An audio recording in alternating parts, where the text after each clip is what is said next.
Assalamualaikum warahmatullahi wabarakatuh. Sebelumnya terima kasih atas kesempatannya. Di sini kami dari anggota kelompok 4 akan mempresentasikan materi tentang anggaran biaya tenaga kerja langsung. Anggota kelompok 4 terdiri dari Muhammad Ilham Radiansyah dengan NIM akhir 078, yang kedua ada Marcella Audiovita dengan NIM akhir 083, dan yang terakhir ada Nabila Al-Sadila dengan NIM akhir 084. Baik, di sini saya akan menjelaskan definisi anggaran biaya tenaga kerja langsung. Anggaran biaya tenaga kerja langsung adalah anggaran yang merencanakan secara lebih terperinci tentang biaya yang akan dibayarkan kepada para tenaga kerja langsung selama periode yang akan datang, yang di dalamnya meliputi rencana tentang jumlah waktu yang diperlukan oleh para tenaga kerja langsung untuk menyelesaikan unit yang akan diproduksikan, tarif biaya yang akan dibayarkan kepada para tenaga kerja langsung, dan kapan waktunya para tenaga kerja langsung menjalankan kegiatan proses produksi yang masing-masing dikaitkan dengan jenis barang jadi atau produk yang akan dihasilkan, serta tempat atau departemen di mana para tenaga kerja langsung tersebut akan bekerja. Baik, selanjutnya di sini ada faktor yang mempengaruhi anggaran biaya tenaga kerja langsung. Yang pertama ada rencana produksi. Yang kedua, bagian atau departemen yang digunakan untuk melakukan proses produksi. Yang ketiga, standar penyelesaian produk waktu yang dibutuhkan untuk menghasilkan satu unit produk. Yang keempat, sistem upah yang digunakan. Di sini ada 4 macam sistem upah. Yang pertama, sistem upah menurut waktu per jam biaya yang besarnya ditentukan berdasarkan jam standar tenaga kerja langsung dikalikan dengan tarif upah standar tenaga kerja langsung. Yang kedua, sistem upah menurut hasil per unit. Biaya yang besarnya berdasarkan unit yang diselesaikan dikalikan dengan tarif upahnya. Yang ketiga, sistem biaya dengan insertif interval, yaitu biaya yang besarnya pada unit yang diselesaikan dalam waktu yang telah ditetapkan berdasarkan intervalnya. Fungsi dan tujuan anggaran biaya tenaga kerja langsung. Terdapat 3 fungsi penting anggaran biaya tenaga kerja langsung, yaitu yang pertama sebagai dasar untuk menyusun anggaran harga pokok produksi bersama dengan anggaran bahan baku dan anggaran BOP. Yang kedua sebagai dasar untuk menyusun anggaran kas, dan yang terakhir sebagai dasar untuk menentukan kebijakan tentang pemberian beban kerja kepada para karyawan agar seimbang dan adil. Struktur anggaran tenaga kerja langsung harus selaras dengan struktur rencana laba tahunan. Maka dari itu harus memperlihatkan biaya dan jam tenaga kerja langsung. Ada beberapa hal yang harus diperhatikan oleh perusahaan untuk melakukan perencanaan anggaran tersebut, yaitu yang pertama, melakukan pencarian tenaga kerja secara profesional. Yang kedua, mengetahui jumlah kebutuhan tenaga kerja. Yang ketiga, menjalankan pelatihan bagi tenaga kerja baru. Yang keempat, menetapkan besarnya gaji dan upah kepada karyawan. Dan yang terakhir, melakukan pengawasan dan evaluasi dalam setiap departemen pekerjaan yang dilakukan oleh karyawan. Selanjutnya yaitu penyusunan anggaran biaya tenaga kerja langsung. Penyusunan anggaran tenaga kerja langsung digunakan untuk merencanakan secara terperinci jumlah jam kerja langsung dan biaya tenaga kerja langsung dalam satu periode yang akan datang. Dengan itu, anggaran ini terbagi menjadi 2, yaitu anggaran jam kerja langsung dan anggaran biaya tenaga kerja langsung, yang berisikan tentang jenis barang yang dihasilkan, jumlah barang yang diproduksi, bagian yang dilalui dalam proses produksi, jumlah jam buruh langsung untuk setiap jenis barang, dan yang terakhir yaitu waktu atau kapan produksi barang itu dimulai. Selanjutnya yaitu anggaran jam kerja langsung. Anggaran ini merencanakan secara terperinci beberapa jumlah jam kerja langsung yang dibutuhkan untuk menyelesaikan produksi yang sudah direncanakan pada satu periode. Jam kerja langsung merupakan satuan waktu seperti jam atau menit yang dibutuhkan oleh tenaga kerja untuk menyelesaikan satu unit produk. Dalam satu periode, anggaran besar kecilnya JKL akan tergantung pada yang pertama, anggaran produksi, yang dimana pada anggaran produksi ini, besarnya produksi per periode tergantung pada kebijakan produksi yang digunakan. Selanjutnya yaitu standar pemakaian JKL. Standar pemakaian JKL merupakan jumlah jam kerja yang dibutuhkan untuk menyelesaikan satu unit produk. Standar jam kerja tersebut biasanya diketahui melalui yang pertama, observasi, dan yang kedua yaitu data historis. Besarnya anggaran JKL dihitung sebagai berikut. Anggaran JKL sama dengan anggaran produksi dikali dengan standar JKL. Terima kasih atas kesempatannya. Saya Nabila Arsyadila dengan NIM 084. Di sini saya akan melanjutkan presentasi dari rekan saya. Setelah anggaran JKL tersusun, berikutnya adalah menyusun anggaran biaya tenaga kerja langsung. Anggaran biaya TKL tersebut kemudian dipakai sebagai dasar untuk menentukan besarnya biaya TKL per unit yang nantinya dipakai untuk menentukan harga pokok produksi per unit bersama biaya bahan baku dan biaya overhead pabrik. Anggaran biaya TKL dalam 1 tahun akan bergantung pada yang pertama, anggaran JKL. Semakin besar anggaran JKL pada masing-masing bagian produksi, maka anggaran biaya TKL secara keseluruhan akan semakin besar. Yang kedua, tarif upah per JKL. Tarif upah pada masing-masing bagian dimungkinkan berbeda jumlahnya. Semakin tinggi upah pada bagian produksi, maka biaya TKL total akan semakin besar. Besarnya anggaran biaya tenaga kerja langsung secara keseluruhan akan diformulasikan sebagai berikut. Anggaran biaya tenaga kerja langsung sama dengan anggaran JKL dikali tarif upah per JKL. Contoh soal, misalkan PT GM memproduksi 2 jenis produk yakni A dan B. Produk A diproduksi melalui 3 bagian yakni bagian 1, bagian 2, dan bagian 3. Sedangkan produk B diproses hanya melalui bagian 1 dan bagian 3. Berikut data informasi lain. Assalamualaikum warahmatullahi wabarakatuh. Terima kasih atas kesempatannya. Saya Nabila Arsyadila dengan NIM 084. Di sini saya akan melanjutkan presentasi dari rekan saya. Di sini ada contoh soal. Misalkan PT GM memproduksi 2 jenis produk yakni A dan B. Produk A diproduksi melalui 3 bagian yakni bagian 1, bagian 2, dan bagian 3. Sedangkan produk B diproses hanya melalui bagian 1 dan bagian 3 saja. Berikut data dan informasi lain. Yang pertama ada rencana produksi. Di sini rencana produksi terdapat kolom triwulan jenis produk yaitu produk A dan produk B. Untuk triwulan 1 produk A ada 130.000 unit, untuk produk B 108.000 unit. Untuk triwulan kedua produk A 140.000 unit, produk B 135.000 unit. Untuk triwulan ketiga produk A 155.000 unit, produk B 127.000 unit. Untuk triwulan keempat, produk A 160.000 unit dan produk B 145.000 unit.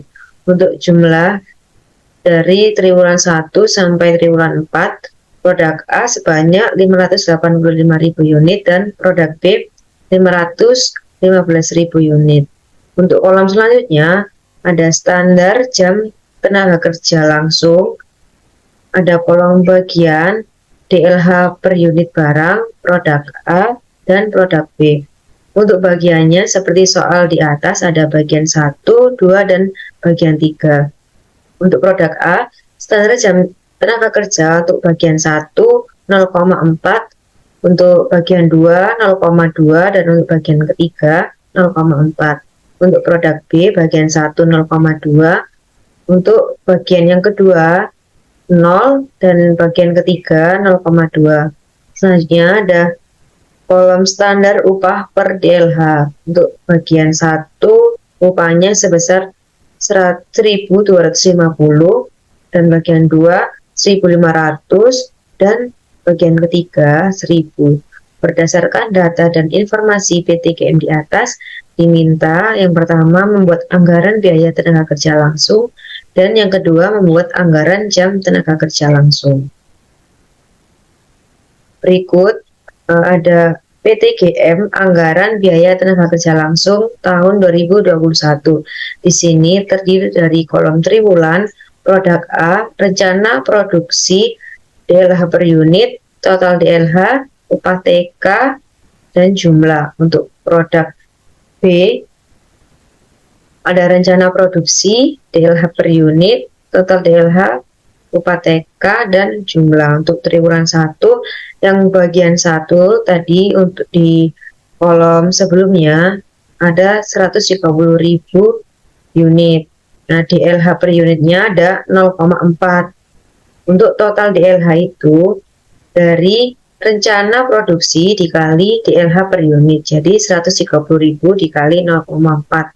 Hasilnya 52.000. Untuk bagian 2 juga seperti sama yang bagian 1, 130.000 dikali 0,2. Untuk bagian 3, 130.000 dibagi 0,4, hasilnya 52.000. Untuk jumlah ini jumlah dari bagian 1, bagian 2, dan bagian 3. Untuk TK dari bagian 1 itu sebesar 1.250, untuk bagian kedua 1.500, dan bagian ketiga 1.000. Nah, untuk jumlah ini hasil dari total DLH dikali dengan upah TK. Jadi 52.000 dikali 1.250, hasilnya 65 juta. Untuk bagian 2 dan bagian 3 juga sama, yaitu total DLH dikali upah TK. Untuk jumlah itu dari jumlah bagian 1, bagian 2, dan bagian 3 sebesar 156 juta.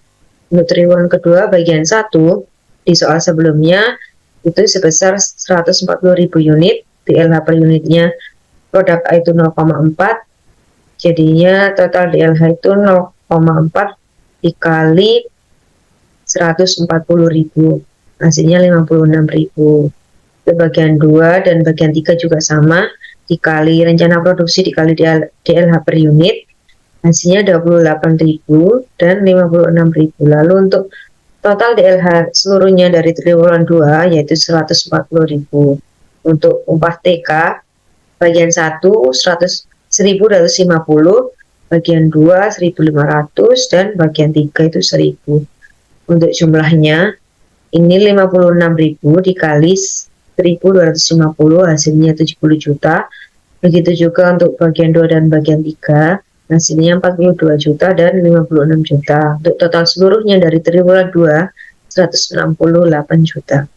Selanjutnya untuk triwulan 3 juga sama seperti triwulan 1 dan triwulan 2. Ini rencana produksi dikali DLH yaitu 155.000 dikali 0,4, hasilnya 62.000. Untuk bagian 2 dan bagian 3 juga sama seperti di atas, hasilnya 31.000 dan 62.000. Untuk upah bagian 1 1.250 dikali dengan 62.000, hasilnya 77.500.000. Untuk yang bagian 2 itu 31.000 dikali 1.500, hasilnya 46.500.000. Untuk bagian 3 62.000 dikali 1.000, hasilnya 62 juta. Triwulan 4 juga sama seperti triwulan 1, 2, dan triwulan 3. Terus selanjutnya ada produk B. Produk B untuk rencana produksi bagian 1 itu 108.000 unit, DLH per unitnya ada 0,2. Untuk total DLH itu rencana produksi dikali DLH per unit, hasilnya 21.600. Dikarenakan produk B ini tidak ikut bagian 2, jadi tertera bagian 1 dan bagian 3 saja. Untuk bagian 3 juga sama, 108.000 dikali 0,2, hasilnya 21.600. Untuk upah TK ini 21.600 dikali 1.250. Untuk yang bagian 3 21.600 dikali 1.000. Untuk yang triwulan 2 produk B itu rencana produksinya 135.000, DLH per unitnya ada 0,2, hasilnya 27.000 itu dari rencana produksi kali DLH per unit. Begitupun bagian ketiga. Untuk upah TK itu 1.250 dikali 27 juta. Untuk bagian ketiga 27 juta dikali 1.000, hasilnya 27.000. Untuk triwulan 3 dan triwulan 4 di produk B juga sama seperti triwulan 1 dan triwulan 2. Untuk selanjutnya ada PTGM, anggaran biaya jam tenaga kerja tahun 2021. Di sini terdapat kolom triwulan 1, 2, 3, hingga 4. Untuk bagiannya ada 3, produk A, produk B. Untuk triwulan 1, produk A-nya itu ada 52.000. Nah, untuk produk B ada 21.600.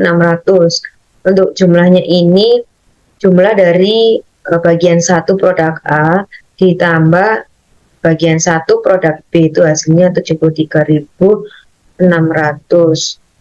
Untuk triwulan 2 itu produk A 56.000 dan produk B itu 27.000, hasilnya 83.000. Untuk triwulan 3 dan triwulan 4 juga sama, produk A ditambah dengan produk B. Untuk total dari produk A itu ada 234.000, total produk B 103.000. Untuk jumlah dari seluruh bagian 1 itu ada 337.000. Untuk bagian 2 ini terdapat produk A saja dikarenakan produk B tidak melewati bagian 2. Dikarenakan bagian 2 ini produk B dikarenakan bagian 2 ini produk B melewati bagian 2 dan langsung menuju ke bagian 3. Untuk produk A bagian 2 itu ada 26.000, produk A triwulan 2 28.000, triwulan 3 31, dan triwulan 4 itu 32.000. Total dari produk A bagian 2 ada 117.000. Untuk jumlahnya ini juga sama, produk A plus produk B, dikarenakan produk B nya 0, jadi jumlahnya sama seperti produk A. Untuk yang bagian 3 ini juga sama, produk A sebesar 52.000, produk B 56.000, produk B 21.600, triwulan 2 56.000, triwulan 2 produk B 27.000, begitupun triwulan 3 dan 4 mengikuti. Untuk jumlahnya juga sama, produk A plus produk B. Untuk totalnya, ini total dari seluruhnya, yaitu jumlah dari bagian 1, bagian 2, dan bagian 3. Hasilnya 173.200 itu untuk triwulan 1. Untuk triwulan 2-nya itu totalnya 194.000, triwulan 3 205.800, triwulan 4 218.500. Untuk total seluruhnya yaitu 791.800. Demikian presentasi dari kelompok 4, kurang lebihnya mohon maaf. Wassalamualaikum warahmatullahi wabarakatuh.